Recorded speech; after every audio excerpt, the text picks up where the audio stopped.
Di tangan saya ini merupakan hasil daripada penyelidikan daripada negara kita, padi baru yang telah pun ini dihasilkan yang telah pun menjadi beras, iaitu beras IS21.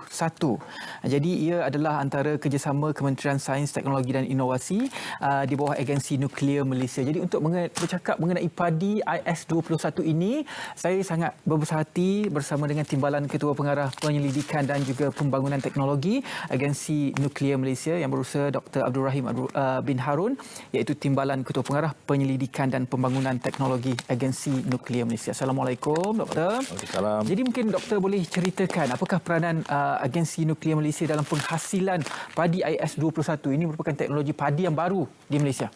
Silakan, Doktor. Okay, bismillahirrahmanirrahim. Terima kasih kepada Selamat Pagi Malaysia dan juga TV1 kerana memberi peluang kepada Kementerian Sains dan Teknologi dan Inovasi MOSTI dan juga Agensi Nuklear Malaysia untuk kita berkongsi info berkaitan dengan penghasilan varieti padi baharu IS21 ini yang menerusi teknologi dan berimpak tinggi lah. Sebenarnya bila kita bercakap pasal nuklear ni, semua orang kata takut betul, berkenaan dengan bom kan, saya baca tadi kan nuklear padi, biasanya pertanian padi kan. Sebenarnya teknologi nuklear ni boleh memberi pelbagai manfaat. Dia boleh digunakan di berbagai bidang lah, terutama dalam bidang pertanian, dalam bidang perubatan, pembuatan. Tapi dalam bidang pertanian ni, kita menggunakan teknologi sinaran untuk menghasilkan varieti baru lah.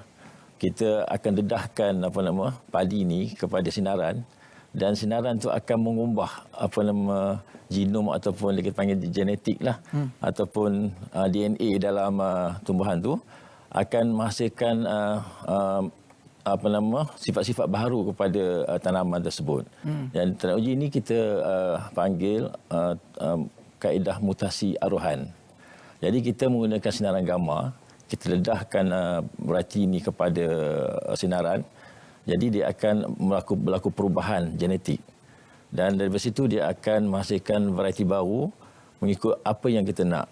Kalau kita nakkan varieti yang tahan kepada kemarau, tahan kepada banjir, kita akan membuat pemilihan ke atas apa yang kita naklah, tahan kepada penyakit dan sebagainya.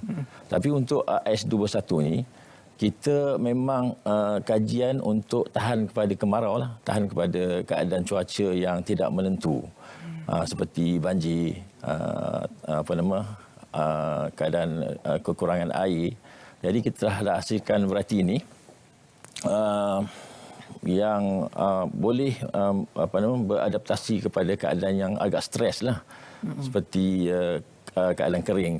Ya, jadi varieti ini kita telah laksanakan pada tahun 2005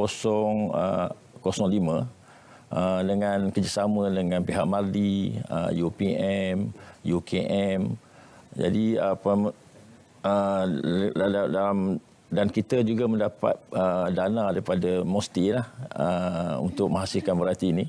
Dan daripada tahun 2005 tu, dana pendidikan Sains Fund dan juga dana pendidikan inovasi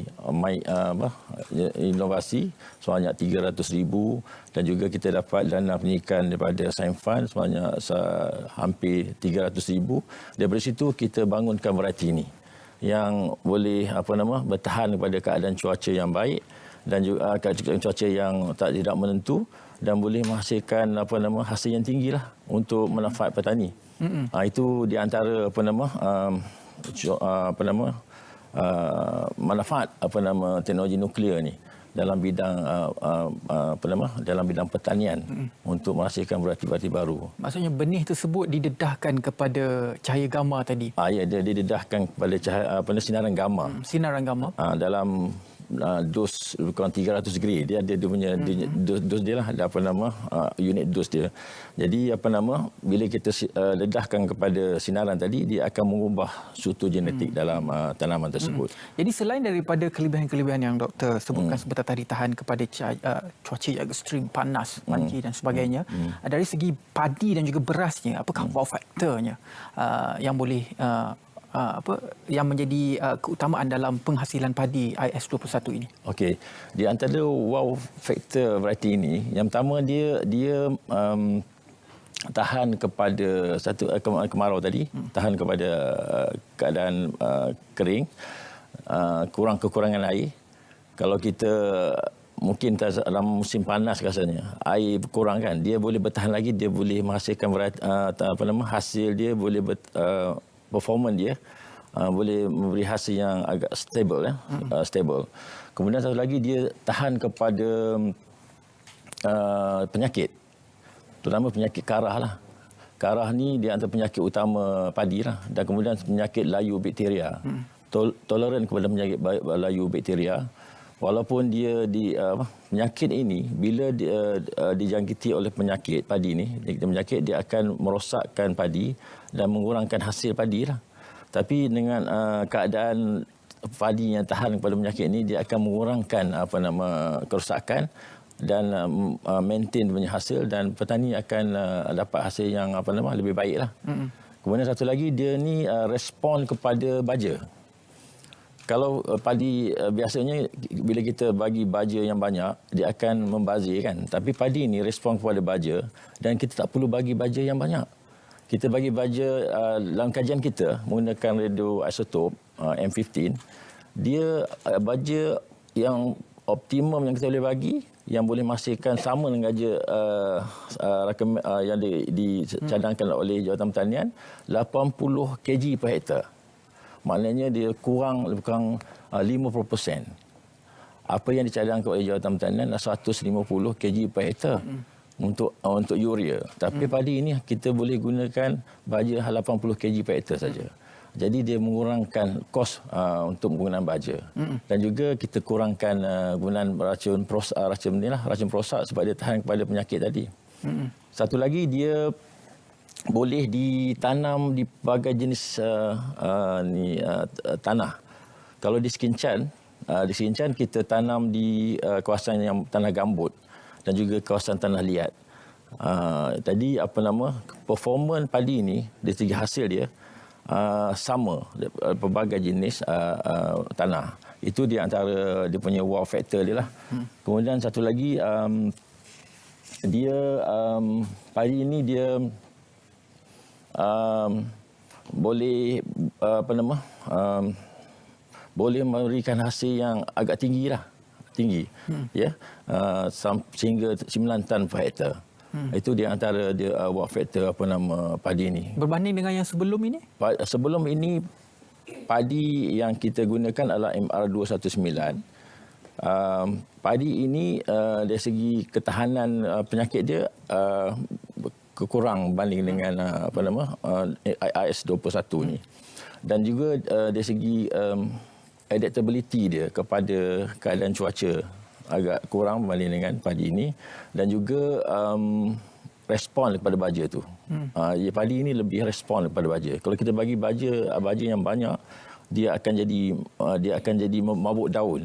Jadi kita tak perlu bagi baja yang banyak, nanti dia akan hasil daun yang banyak.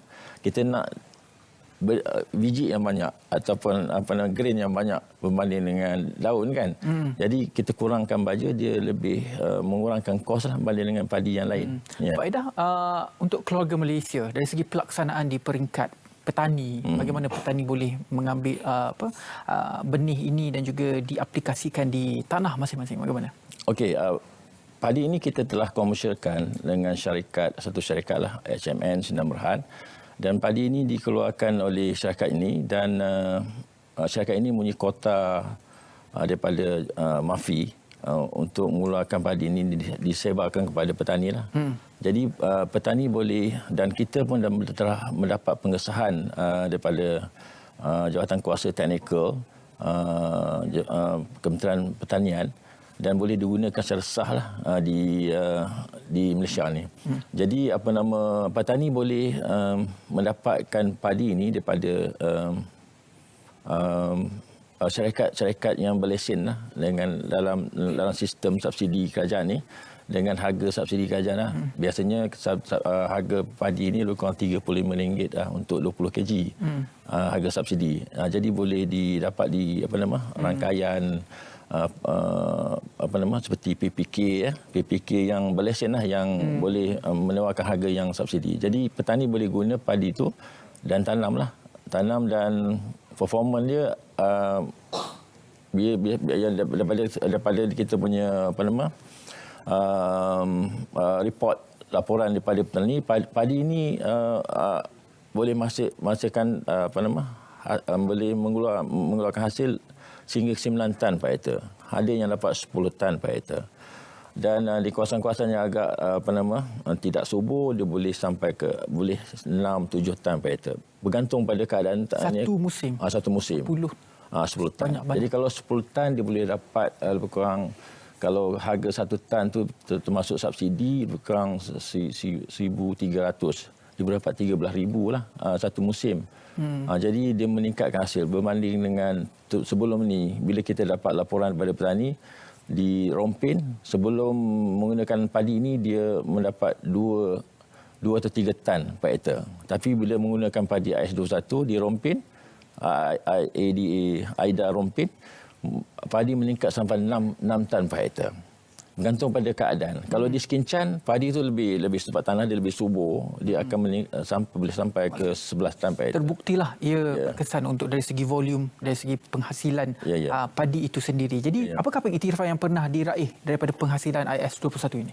Okey, kita telah mendapat pengiktirafan peringkat international. Kita daripada International Atomic Energy Agency lah, IEA, dan juga daripada Food and Agriculture Organization, sempena persidangan agung kali ke-65 di Austria lah pada bulan September 2021. Dan pengiktirafan ini terima bagi anugerah pencapaian dalam bidang biak bakar mutasi dan menggunakan teknologi nuklear ni. Itu yang kita terima. Dan kita juga dapat menerima daripada Forum Nuclear Cooperation Association, FNCA, award ni anugerah research team yang baiklah menghasilkan variety AS21 ni. Dan baru-baru ni produk benih padi variety baru Malaysia ni, AS21 ni, kita memenangi anugerah tahun pengkomersialan MCY 21 untuk anugerah dan kita merangkut tempat pertama bagi kategori usahawan pendidik dan pemenang keseluruhan Supreme Award. Jadi kita dapat lebih kurang 230,000 lah dalam bentuk grant. Antara anugerah-anugerah yang pun dicapai oleh penghasilan IS21 dan juga ia memberi kebaikan kepada pertanian juga penghasilan padi di Malaysia. Tahniah diucapkan kepada kedua-dua jabatan daripada MOSI dan juga Agensi Nuklear. Dan juga terima kasih banyak-banyak kepada Dr. Abdul Rahim Harun, iaitu Timbalan Ketua Pengarah Penyelidikan dan Pembangunan Teknologi Agensi Nuklear Malaysia.